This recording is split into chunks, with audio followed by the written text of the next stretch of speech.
Welcome to the Expansion Pack Podcast End of the Year Awards Extravaganza.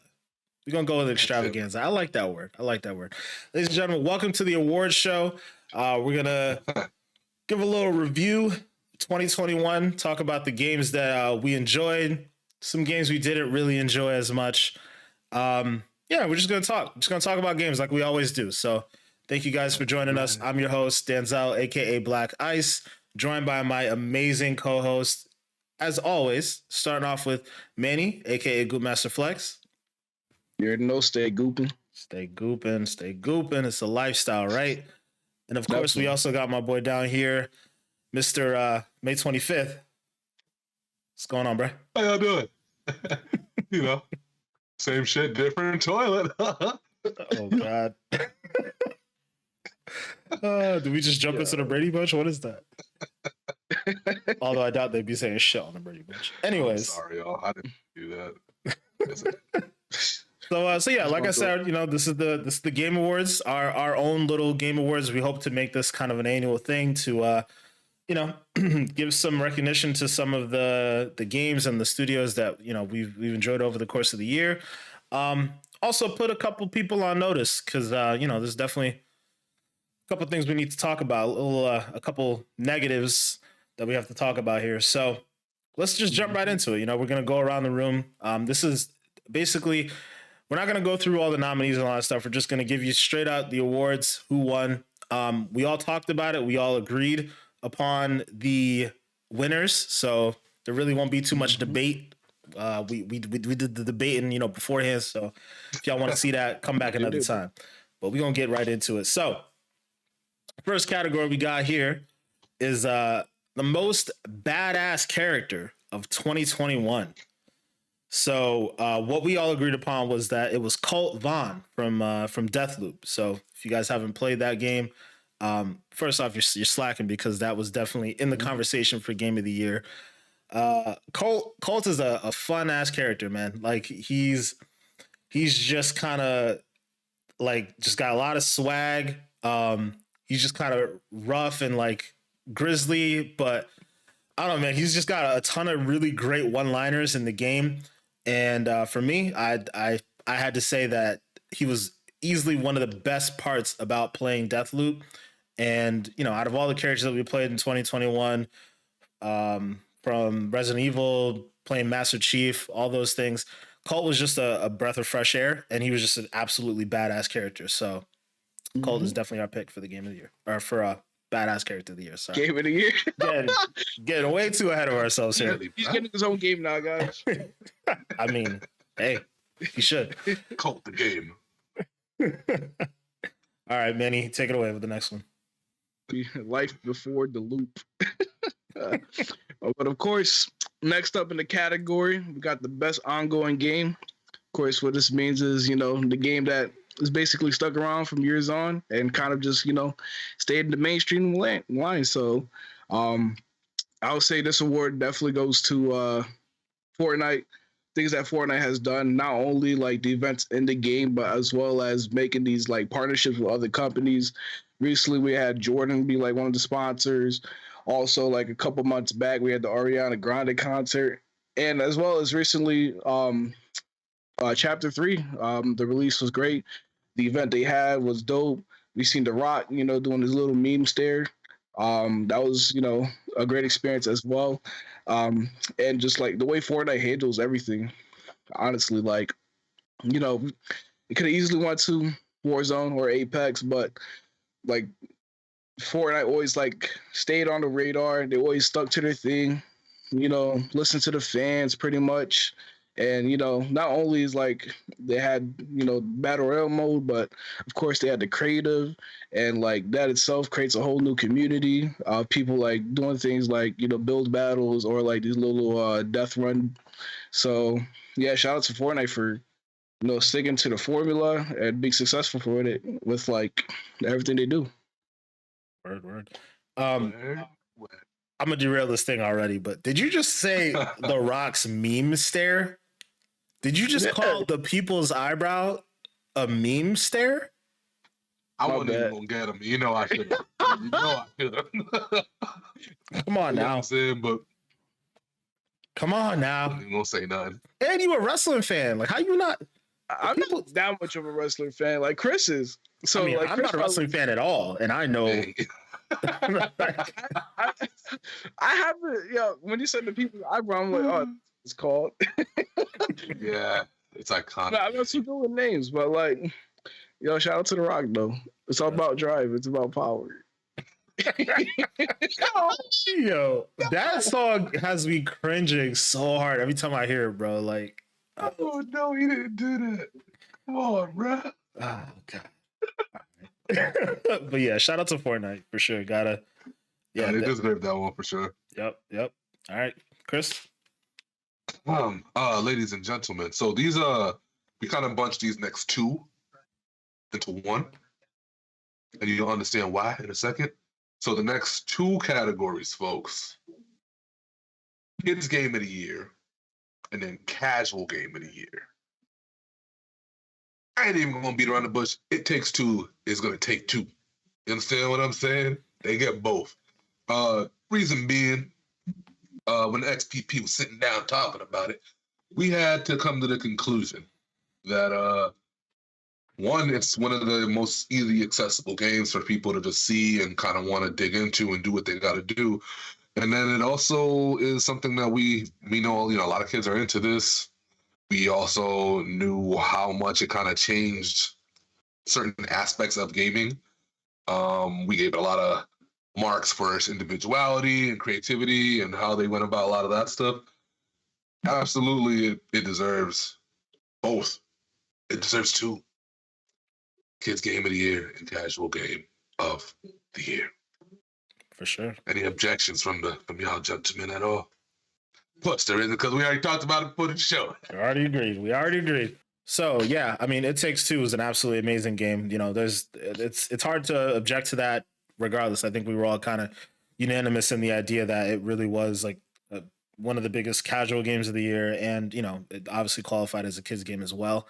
Having played it, I haven't finished it yet, but having played it with my wife, I would definitely have to say like it's just a lot of fun, and it's like almost like couples therapy, like wrapped into a little video game. So really cool, really cool.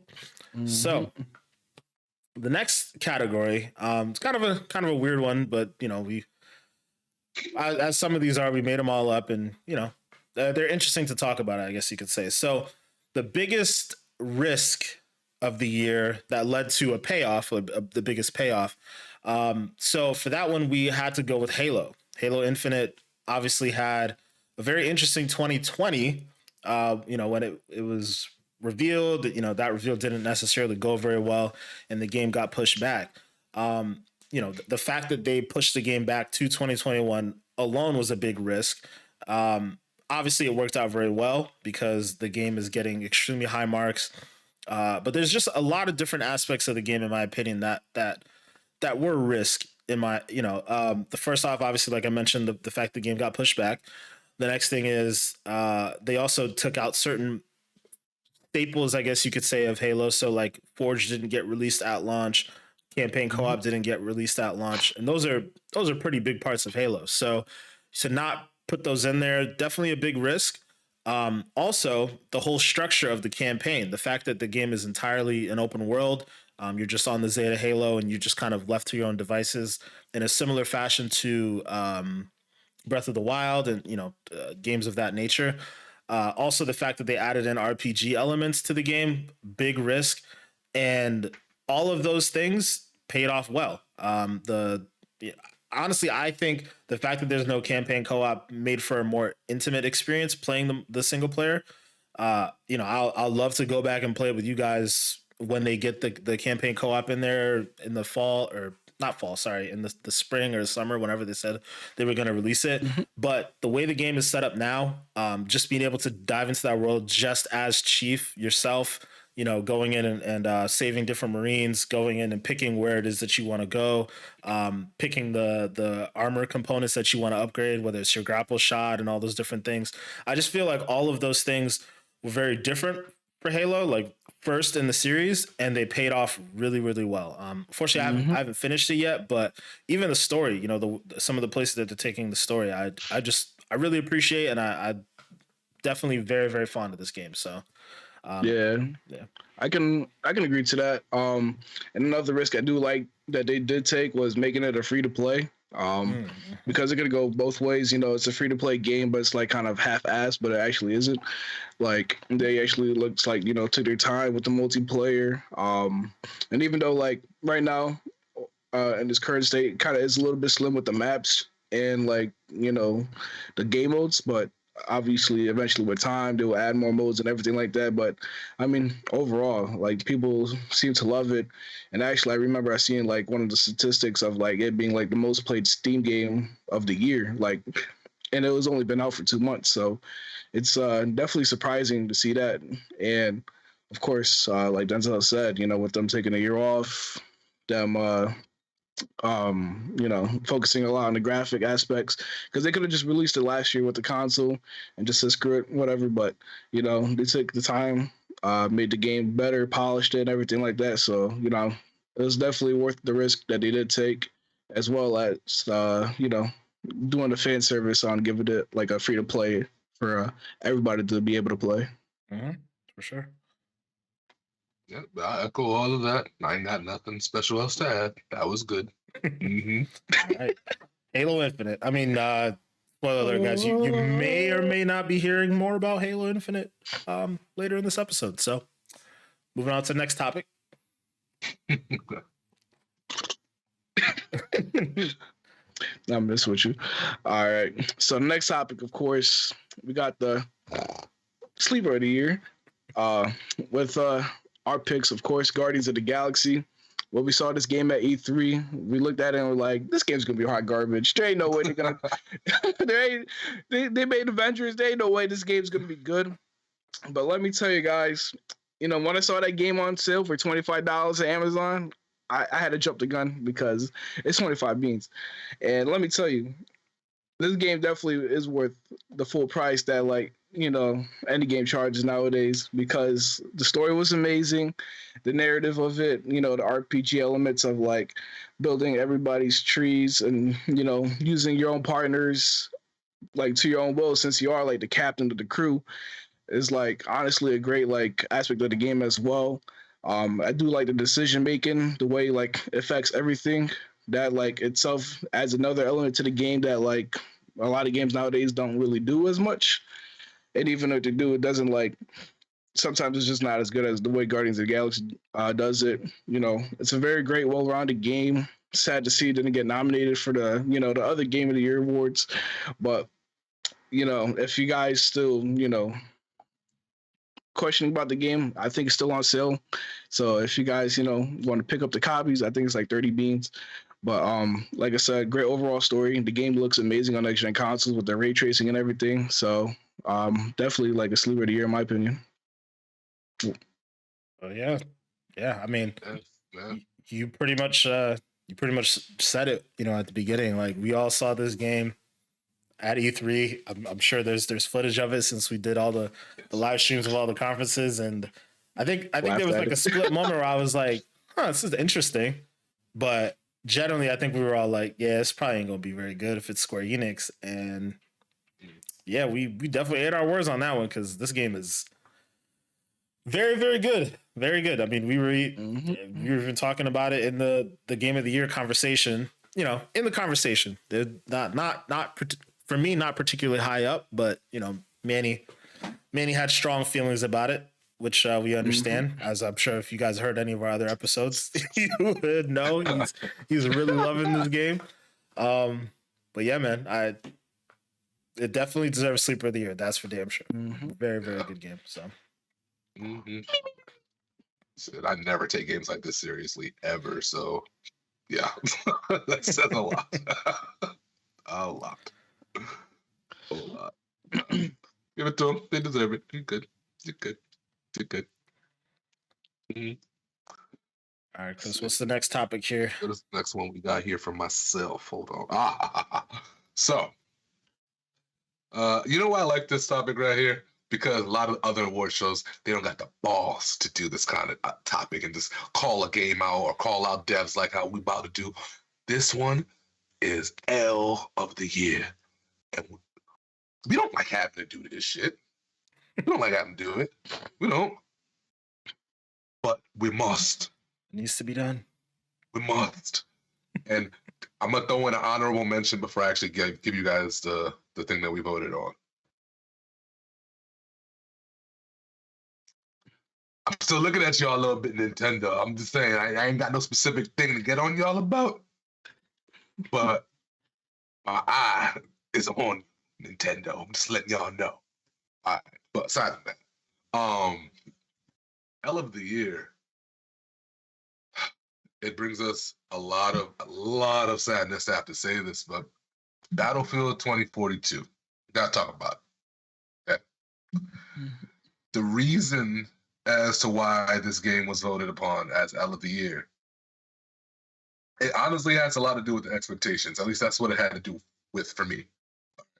Battlefield 2042 was announced, and everybody online was like, "Oh my god, dude, this is the one. Oh, Call of Duty, better get ready to pack your bags, bro, because Battlefield's coming," right? That was like how everybody was acting. And, with fair, I think there was fairness for them to feel that way, is what I'm trying to say, because, the trailers was in. Trailers look dope. And Battlefield as a franchise isn't a bad franchise, but they've always been behind Call of Duty in a sense. And we all knew Call of Duty was coming with this weak-ass Vanguard game, right? Sorry, I call it weak because it's weak. But we all knew that it was coming. So in my head, I'm like, yo, this is like the year. This is the one time where I'm like, yo, put your foot on these dudes' necks, man. Put your foot on necks and let's go. Let's get it. And this is not even me speaking for myself. I would argue a lot of people feel this way. Like the game just didn't hit how it was supposed to hit. And that's not to say maybe you want to improve over time. It's still pretty fresh. It's been, 2 months? Game's very, very fresh. Much room for growth. But I thought it was going to kill COD. Mm-hmm. I thought this was going to be the year where they really started to feel the heat and said to themselves, man, this game was so good that I have to come up with something now to really please our fans. That's what I thought was going to happen. And then it was going to force COD to really step back into the circle and be innovative and new and different, and now have this power struggle between what's the best FPS game, at least Army Simulator wise. And yeah, it just, man, it didn't do it. It didn't do that, So unfortunately, again, maybe it'll get better, but Battlefield 2042. Gotta take it out. Definitely can agree with that. Oh. One thing I was pretty upset was, of course, one of the things I first checked was what kind of weapons this game has to offer. And I was really upset to see the slim pickings of what you're allowed to get in this game, especially since we're talking about a multiplayer only, war-like experience. And it's all right, so everybody's just gonna run around with the same weapon pretty much, because we're pretty much offered the same thing. And it's just kind of annoying because Battlefield 4 had an abundance of weapons, and I loved the different varieties and the way people did their thing. So I was kind of hoping for the same experience, but then it's I think there's only one LMG in the game, and it's I love using LMG weapons, and I was just so disappointed, and that definitely hurt personally, as well as the whole operator system. It's an okay idea, but I feel like they should have probably saved that for their hazard zone mode and stuck with the regular stuff that they had with the regular support, medic, assault, and all that classes. Because even though it's a good idea, I just feel like the way Battlefield or EA handled it just didn't seem right. It just felt out of place, and that could also cause to many classes being OP. I remember, I forgot his name, but the right shoot class out here eating literally tank missiles without dying. So you know what I'm saying? But yeah, And it sucks because a lot of people can say, "Oh, down the line the game will be good," but you don't pay $60 for a game that is going to be good 6 months later. You know what I'm saying? You pay for now, and like Chris said, we thought this game was going to take the FPS throne, with Call of Duty Vanguard being meh, another World War II game that nobody wanted, and of course, like at the time, like Halo wasn't released, so we thought this was going to be it, but it just wasn't it, sadly. And yeah, deserves a no. I personally am not going to be that harsh to it. I really enjoyed Battlefield 2042. I still think it's a good game. I do think there's a lot of room for improvement, though. Like a lot of things that Manny mentioned, I would agree with, except for the operator thing. I like the different operators, and I think they should just really tune them better. Like the fact, like what you mentioned about the ride shield guy, that really just shouldn't exist, regardless of because if you didn't have the operator, the ride shield would just be a thing that would be within the classes for you to pick. So that problem would still exist regardless if you had the operators or not. So True. I feel like that's more of just a tuning issue. But I do think I don't know, it almost from all the information that we're hearing about the game after it's been released, it went through a lot of development issues.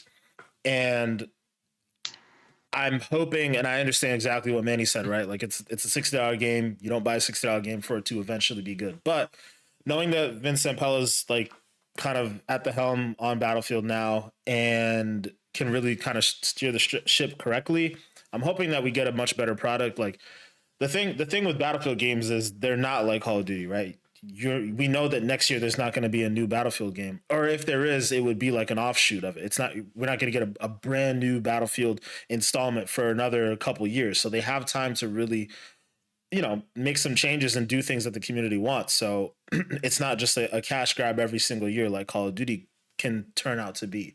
So, with that being said, hopefully we get a turnaround and we start seeing certain things that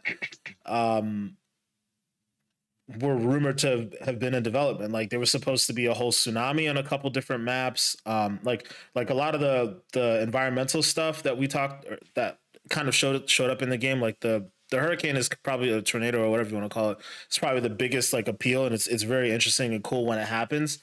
But there was a lot of stuff that was left on the cutting room floor, like earthquakes, tsunamis. I think they had like a different idea around the rocket that launches in one of those maps. Like it was supposed to do more damage to the map and change how the map looked entirely. Mm-hmm. So I'm hoping that those things come to fruition. I'm hoping that, more weapons come down the line, because it almost seems like they want to set this up as a seasonal model. I do think they should have reduced the price of the game, if not made it free to play, if you were going to do all those things. But whatever, they're here now. So I wouldn't be surprised if the game did go free to play within the year. But I feel like there's a lot of problems that come with that too, because a lot of people will get pissed off, and you have to find ways to appease the people who paid the $60 or $70, $80 really. And I don't know how they can cleanly do that, but I do think it would be in their best interest to go free to play and just kind of figure out all the logistics later. But I do think there's a good game in there. But at the same time, because of the expectations, I definitely would agree. It should take L of the year for that regard, because it did have super high expectations. It was supposed to crush Call of Duty and be like Battlefield's, march back into the limelight, and it fell short. It's that simple, at least, especially from public perception side of things, right? Like it was the worst reviewed game on Steam for a time, might still be, like that's not what you want out of a marquee franchise like that coming back. Like it's supposed to be a AAA game. Like the last thing you want to hear is that it is the worst reviewed game ever, especially after like Cyberpunk released last year. We know all the controversy around that. So interesting to say the least. Gotta take it. Yeah, they got to take the L. Gotta take it. But it's more about what they do after they get the L. Like hopefully they really fix it, and get another No Man's Sky situation or something. Of course. But moving on to more positive things out here, we got we talked about L of the year. We're gonna have to talk about the dub of the year, right? So if any of you have been watching the podcast from pretty much day one, I don't think this is gonna be a surprise. We talk about this shit every fucking episode, pretty much. The dub of the year, ladies and gentlemen, is Xbox Game Pass. I would, and Xbox Game Pass is what we agreed upon. I would take it a step further and just say the dub of the year is the whole Xbox brand. I feel like they've really delivered this year, like with a lot of content, news, and just to take it back to the whole Game Pass thing, right? Like we knew that Game Pass was going to have a lot of big first party games day and date, but this was the year where we started to really see more third party games get into the conversation, right? The biggest one, in my opinion, had to be MLB The Show. Like that was huge when that came out, right? When the news came out that was going to be on Game Pass day and date, because that's a game made by PlayStation Studios, and it's really the only Major League Baseball game in town. And the fact that you could get that on Game Pass for $10 a month, whereas the competition who makes the game didn't have something equivalent to that, that was huge. That was everything. PlayStation fanboys were out here on Twitter just crying like crazy, bro. Just completely crying. Well, we got the DualSense. Like, all right, yeah, cool. That's fine. Go pay $70 with the DualSense. That's great, but we got this shit on Game Pass. Like, we're not spending $70, which is crazy. I mean, it was just a big deal. And then, what else we have? We had Outriders. I mean, that was hit or miss for some people, but the fact that it came out Flight Simulator, bro. Flight Simulator was huge. Back for Blood, that was huge. A lot of really big games. Obviously, we talked about it already, but the first party stuff. So like Forza dropping, like you said, Flight Simulator dropping, Halo Infinite, the campaign on that, like just really, really big games this year. And then the stuff that Microsoft showed us at E3 and, around the course of the year, like Redfall, we're going to be getting next year. Starfield, we're going to be getting next year.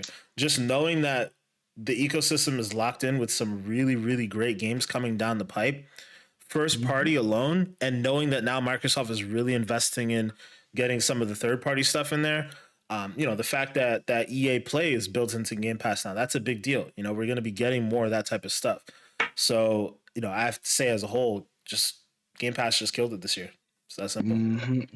Definitely, I can agree. Like you said, they brought out their whole model with the 6 months, 6 games or whatever. Yep. So like they brought out all those bangers: Flight Simulator, Psychonauts 2, Forza Horizon, Back for Blood, Halo, all great games. Even Psychonauts got actually a Game of the Year nominated. So like it's not just like crappy games. We're talking about games that are like actually great.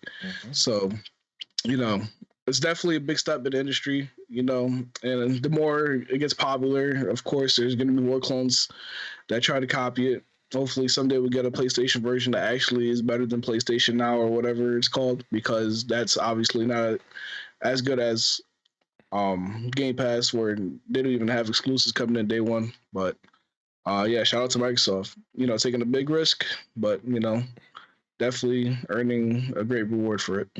For sure. Damn right. Yeah, damn right. Chris, you got anything to the Game Pass convo? Yeah, man. I mean, it's undisputable. People get mad if they want to. They can say we talk about too much if they want to. I don't give a damn. Facts are facts. I don't give a shit. Listen. All right? What are you going to say? If we're talking about Game Pass alone, you can't say anything. And then in terms of broadening it out like how you did to the whole Xbox brand as a whole, again, indisputable. And this is not even us saying that Sony sucks or anything like that. We're strictly just focusing on Microsoft's growth here within the last year. I would say it's pretty safe to say that, some of the arguments before about them not having any games are done. If you notice, the argument went from y'all don't got no games to now you guys don't have any narrative-driven games. That's where the argument is now, right? Moving the goalpost. Exactly. But now going forward into this next upcoming year, like I said it a couple episodes ago, I don't care what nobody says. The first one that's going to really make people shut the hell up about that stuff is Hellblade. When that drops, we don't tell me that that's not in the same breath as a God of War and shit. Don't tell me that, because I'm going to argue you. And I'm going to tell you, give me some facts here, because they just going to find something else, man. The goalposts will always move. It'll always move. They're gonna be like, your controllers don't have adaptive triggers.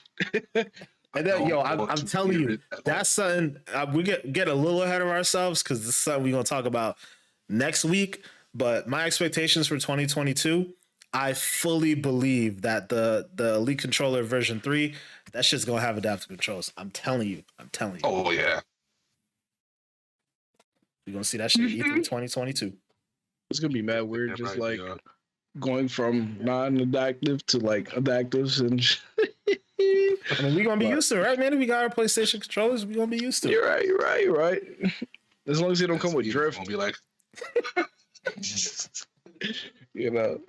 they want to copy a little bit of it, just don't copy the drift part. That's it, I've never had a drift thing with the Xbox controller so far. At least I haven't. Yeah, I haven't had it either. So they just keep everything else the same. I heard it was a big issue when it first came out, like the Xbox One. But I never personally had a drift issue when I had an Xbox controller, so I can't say I agree with that. I've had some issues with my Elite controller, the buttons. I've had the Elite controller. I think the Elite controller was the worst one though, because you pay the most price, but there's like I heard a lot of people say they had drift on that, and it's like why? But yeah, it still didn't seem as widespread, or maybe it's just because not as many people got the Elite controller. But I don't feel like I heard the resounding issues that I heard with like the PlayStation 5 drift. But then again, I think it could just all be perspective because PlayStation 5 came out. Maybe that's something else too. But also, I think part of it might be PlayStation 5 had just come out. It was like literally a brand new thing, and they were already hard enough to get. So like having to replace your controller probably kind of rub people the wrong way. But yeah. Mm-hmm. Well, of course, on to the next topic. We got to talk about the best storyline. And of course, we collectively all agree that Resident Evil Village takes down the crown for this. Game has an amazing story. Did a great job ending Ethan's story, as well as like having everything be all brought out together. The way they had you just confused. And like as you're going through the story, like as they unveil everything, you're just like, "Oh, that's crazy!" Not only that, great boss battles. You gotta have those in Resident Evil games. And it's not like all one-dimensional stuff. They had like multiple sections, all had like its own kind of like taste to it or characteristic to it. So it's not like you're playing the same game. Like you feel like you're in just not different universes, but like it's like as if you're going through things differently, and it's like it just messes with you the whole time. Really enjoyable, and it was like honestly just like a great ride all around. And honestly, if you haven't played it, I would say definitely pick up Resident Evil Village. It should be on sale now, anyways. Definitely is. Shout out to Chris Redfield. Shout out to Ethan, man. Shout out to Ethan, my boy Ethan. Chris's daddy. But yeah, I definitely, I'm big, obviously Resident Evil fan. We know this if y'all have been watching. I really have to say, man, like Resident Evil Village is definitely up there with one of the best Resident Evils in the series. Echo everything Manny said. Obviously the storyline was absolutely amazing. Not only the way it wrapped up Ethan's story, but also the way it tied back to the origins of Resident Evil and certain companies that I won't name. But it's just interesting, like the way that they kind of showed the origins. Like this is in essence the 8th mainline game, but now you're really starting to dive into like the origins of what made all of this what it is. Like very interesting. All while introducing new enemies. Many, you talked about the bosses, and bosses isn't usually something that we talk about in a storyline, but the way that they fit into the story, like it was like there was a reason you were fighting each boss the way you were fighting them, because it made sense for how they wove into the story. Like it was just deep. It made a lot of sense, and we're talking about it, so we'll just get into it. But like one of the best moments in the game was like the psychological horror side of things, where it felt like you were like in Resident Evil's version of PT, and like that was easily one of the. I don't get scared at these games that much anymore. Easily the biggest scare of the game. Easily the biggest scare of the game. When you have a fucking giant penis-looking thing running at you and out of fucking nowhere. Scary as hell. It is scary as hell, man. Fucking mutilated penis-looking thing that you had no idea was coming. It was like, Run. pause. No pun intended. My boy. Okay, I see the way you put that. Oh man. Nah, but like they're teasing that like something's like coming to get you, and you have no idea that it's gonna be this fucking ugly ass looking thing, and then you turn a corner, take a couple steps, and everything's dark, and the next thing you know, you got this thing wiggling towards you. It's I don't even think about it. That if I wasn't streaming, I'd probably still be stuck in that part. Bro, I had to pause that shit. I paused it so many times.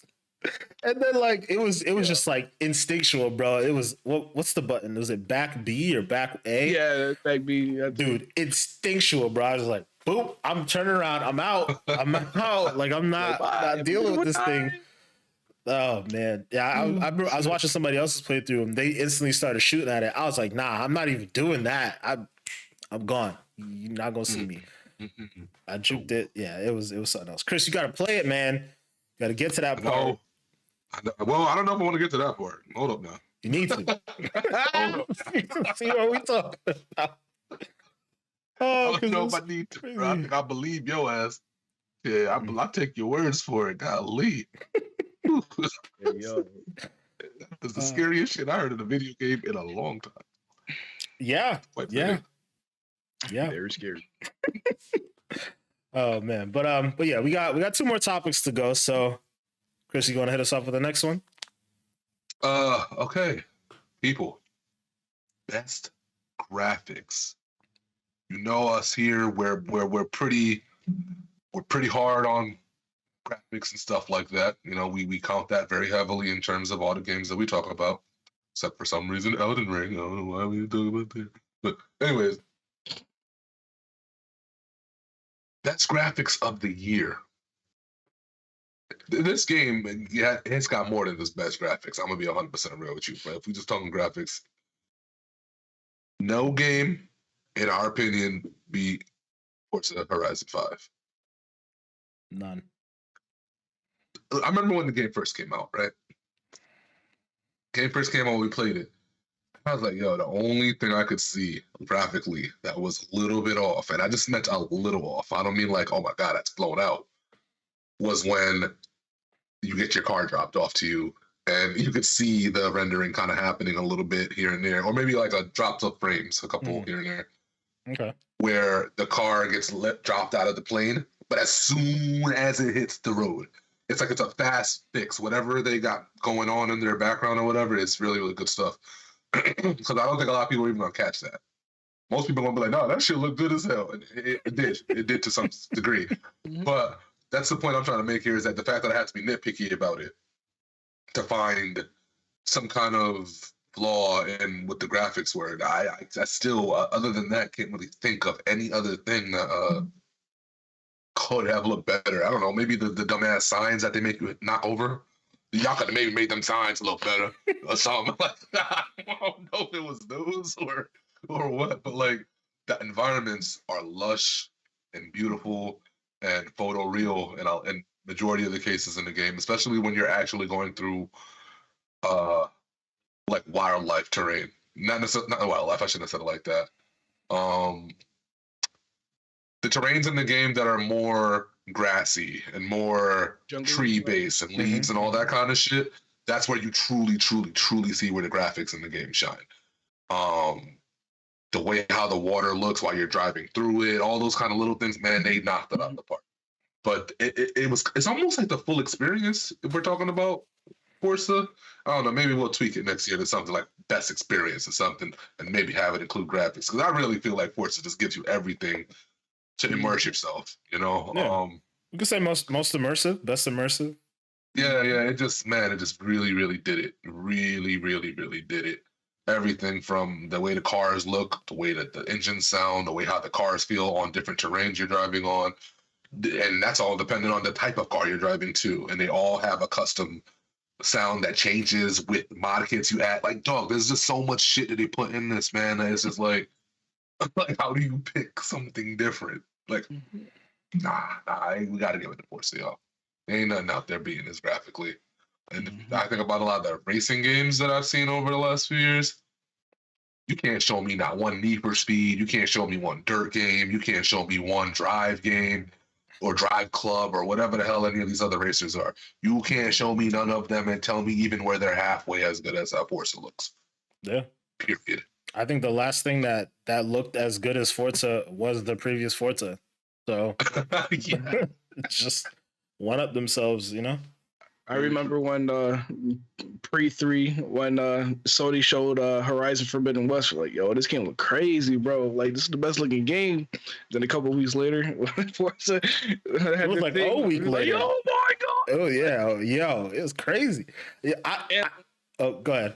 I know you. I was just gonna say, like, I distinctly remember us watching Microsoft's press conference, and like they knew what they were doing, right? Because they would show you like the scenery basically, and it was like you were supposed to think like, oh, that's a dope picture, and then boom, they showed the car like zoom by, and it's like, oh shit, that's the game. Like, they knew what they were doing, bro. That's like one of the most beautiful experiences to date. Like, and I can say, you know, like Forza is one of those games that, you know, make 30 frames look amazing, because like playing in dynamic mode compared to performance, like performance you get that arcadey feel, but like when you're playing a dynamic, it feels more like a cinematic racing experience. You know, it looks so realistic, and it's just honestly, like, in my opinion, plays so much better as like a game, even though like a lot of people shoot for frames nowadays. Like, you know, it's like one of those games you can enjoy, like, you know, playing that dynamic mode. I definitely agree. It looks better, like basically being in the 30 frames, but I don't know if I would say it's arcadey. Like, it feels real good to play in 60. It feels good, but oh yeah, well, like I said, like 30 frames like gives you that more of that cinematic feel. You know what I'm saying? And then like the 60 frames, like, okay, this is like a racing game, in my opinion. You know what I'm saying? I feel you. It's definitely like the aesthetic versus the gameplay side of things. So yeah, I agree with you for sure. But yeah, I mean, best graphics, definitely a big category. I like, Chris, that you mentioned, like, I mean, I do think we may want to tweak it to say like most immersive, because graphics is a huge part of immersion, but there are a lot of other elements to it as well. Like you mentioned, the audio is a big deal. Like it, you know, it's a reason that game was nominated, and I think ultimately won audio design. Did they win audio design? Yeah, or was that? I think it did. We'll double check that. I want to say it. I think it was that. Don't quote us on it yet. Don't quote us on it, but I think we might. You know, let's check. Hold on, real quick. Checking it right now. Yeah, it did. Okay. Yeah. Yep. Makes sense. If it literally made sense, because I mean, we talked about it, right? Like the audio in the game, like you could hear a car like whizzing by you from like, you know, the other street over, and just it's very good. Very good job. You guys ever experienced when like you do the whole skin to skin? I think that's what they call it, or paint to paint, something like that. Yeah, where you're like this paint. Close to the other car. Yeah. Even that audio is different, and it has that whole closeness factor to it in your headset. Bro, I'm telling you, man, everything in the game. Everything. They thought of it all. Yeah. All. They did. Incredible. They did. But alas, we get to the final topic, the final award for the night. It's, of course, ladies and gentlemen, the game of the year. So the XPP, Expansion Pack Podcast Game of the Year, goes to none other than Master Chief, Halo Infinite. You know, Forza Horizon was up there though. We were talking about it a little bit. Yeah. I almost had to go that way. Yeah, I do think it's been getting snubbed, you know, around the industry. Like it should have got at the Game Awards. It should have been nominated, but you know, we'll tip our cap to Forza for sure. But Halo Infinite has just been an absolutely amazing experience, from the multiplayer to the campaign. Just been a lot of fun, and in a way, kind of a surprise. I think if you were talking about like maybe 5, 6, almost 10 years ago, it'd be a no brainer that Halo would be like a game of the year worthy thing. But, they've had some stumbles in the past. Halo 5, rubbed a lot of people the wrong way. Um, in some ways, Halo 4 wasn't exactly what people were hoping for, although I do think it was a solid game. But yeah, Halo Infinite it's huge, man. It's definitely bringing the world back to what made Halo and Master Chief and Cortana, great in the past from the multiplayer side, like I said, and the campaign side. So, I mentioned it before when we were talking about the biggest payoffs and the biggest risk. Everything that Microsoft has done top to bottom with this game, from graphics, from audio design, the fact that the game is in a massive open world, the RPG elements to the game, like they really killed it. And obviously there's a lot more to come. Like this game will be the Halo game for a while. It's called Infinite. It seems like maybe they may be a little tongue in cheek with the idea that this might be the last Halo game we ever see. Who knows? They clearly talked about the fact that we're going to be getting a lot more stories wrapped into this Halo Infinite world. So we'll be revisiting Zeta Halo multiple times. Obviously, they have the free-to-play multiplayer stuff with the Battle Pass system. They need to reiterate the campaign co-op. They have to iterate the Forge modes. So I think there's a lot that we'll still be getting from Halo Infinite within the next, 3-4 years. Let alone, all the things that they have to introduce next year. I think they said we should be getting the ray tracing edition next year too. And we were talking about, the game is already beautiful. So you're going to add ray tracing into this thing? Like, we might have to start talking about next year. This might be the best graphics, depending on how things go with Unreal Engine 5 and whatnot. Although if Hellblade drops next year, I think that conversation is dead. Yeah, I don't know, bro. Yeah. Hellblade is something else. But who knows? I mean, who knows? We thought Horizon was going to be the best looking thing ever, and then obviously Forza hit. So maybe we're going to see some other crazy stuff next year. But yeah, as far as Halo Infinite goes, though, man, just absolutely amazing experience, top to bottom. And yeah, I mean, I've already said my piece about it, so I'm gonna let y'all guys talk. Yeah, I can definitely agree. It's funny because we're talking about how we thought Battlefield was going to be the savior of the first-person shooter, franchise or genre, because Call of Duty's the same old crap, and Splitgate was having this little shine, but it wasn't enough. But then it's Battlefield drops, and not even a week later, it's like, all right, 20th anniversary, we're giving you guys multiplayer. Here you go, and immediately it was positive reviews. Everybody was loving it. And again, like I said, the most played game on Steam dropped for the whole year on basically a couple months. So it's just crazy to see how much of a positive impact Halo has on the game community, which it feels like it's been a while since we got that, especially as Microsoft, the games itself, Microsoft really brought out a good game for the Xbox community. And not only that, they also brought the multiplayer aspect is Steam as well. So if you have a PlayStation, sorry, but well, go get an Xbox or a PC and go play some Halo. Go get an Xbox PC. But like I was saying, the fact that they made it so accessible for everybody, you can play it if you have a base Xbox One. And I'm sure the configurations, I have a 2070 Super, but I don't know how adaptable it is with other graphics cards below that. But I'm sure it's pretty much accessible to pretty much anybody that owns the Xbox or PC, and you don't even have to have the best of the best just to be able to play. You know what I'm saying? Mm-hmm. So it's definitely had a great impact on the game community, I would say, and which is why it deserves Game of the Year. For sure. Yeah. It's refreshing. That's the best word that I can come up with, because you guys are Halo veterans, so you guys have a certain expectation coming into it, whereas I'm on a different boat.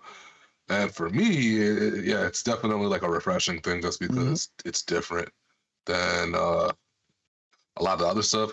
I'll be honest, I remember a couple weeks ago I told you, I was I suck, man. Them first couple games, I could not get used to that TTK and breaking the shield and all that stuff, because I just wasn't used to it. No other game, in my opinion, at least that I've played so far, that's an FPS makes you work for your damn kill. Like you have to work for it in Halo. Mm-hmm. Like, and granted, there's some people are like, "Oh man, the grenade thing is a little spammy." Yeah, I guess sometimes you could say that, but like, even within that, you have to sit there and say to yourself, "I'm entering this engagement. I gotta use my grenade in a way where I can help myself get this kill off faster." You know, it's not like it's not a cheesy thing where you could just throw the grenade and just get a one pop kill. Everything in Halo is within tandem with another thing. Everything. It's, you know what I'm saying? And that's what I mean when I say it's just a different way to kind of make your mind focus on it, if that makes any sense. You know what I mean? It's just different. Shout out Splitgate though, because I know you mentioned Splitgate, Manny, and man, Splitgate was really fun for a couple weeks, man, and of course it was never gonna be allowed to live when Halo dropped for real, but in the little bit of time that they got to shine, man, I had some fun on Splitgate, man. I don't know if they can ever go back in and really try to do a couple other things to individualize their game a little bit. Shout out to them, but yeah, people over at 343, they did their thing on this shit, man. It's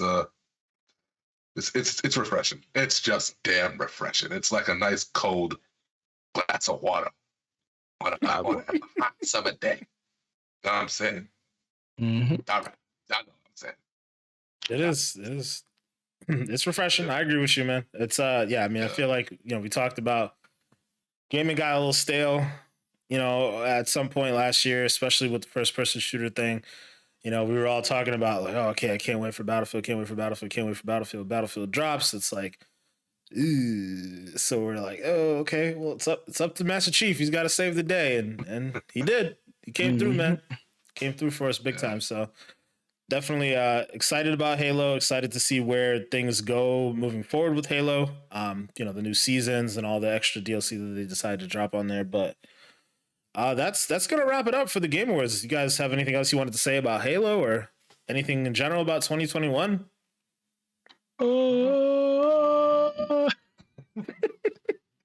Man, it was just it's funny, man. As we were making this episode, guys, at least for me, it struck me like, whoa, shit. So a decent amount of gaming shit happened this year, but then still been a very light year compared to some of the other years that we've had, and compared to where we think we're going. It's crazy how much content we actually had to talk about, but then didn't have to talk about at the same time. Yeah. I mean, also there's just a lot of stuff left off this list, right? Like Ratchet and Clank was an amazing game for this year. It just, in my opinion, just didn't really beat anything else we had on here. Deathloop, we talked about Colt as a character, but Deathloop we really didn't get a chance to talk about as a game as a whole.